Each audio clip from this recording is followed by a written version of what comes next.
বছর শেষে মধ্যবিত্তের মুখে হাসি ফুটল মাত্র 10 টাকায় রিচার্জ। দেশের প্রায় 120 কোটি মোবাইল ব্যবহারকারীদের জন্য ট্রাই ঘোষণা করল নয়া নিয়ম।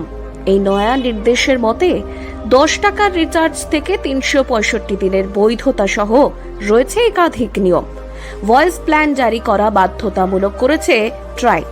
এয়ারটেল, জিও, ভোডাফোন আইডিয়া এবং বিএসএনএল কে ট্রাইয়ের নতুন নির্দেশিকা মেনে চলতে হবে। এই নিয়মের মধ্যে বহু গ্রাহক উপকৃত হবে বলে মনে করছে দেশের telecom regulatory authority of India.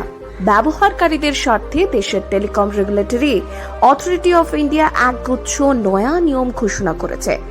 এই নিয়মগুলি জানুয়ারি মাস থেকেই কার্যকরী হতে পারে।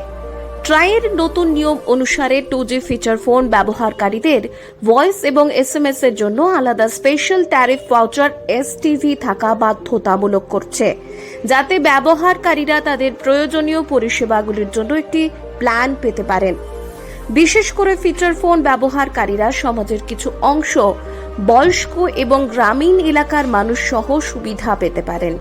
এছাড়াও ব্যবহারকারীদের সুবিধার জন্য টেলিকম নিয়ন্ত্রক এসটিভি অর্থাৎ বিশেষ ট্যারিফ ভাউচারের বৈধতা বিদ্যমান 90 দিন থেকে বাড়িয়ে 365 দিন অর্থাৎ 1 বছর করেছে।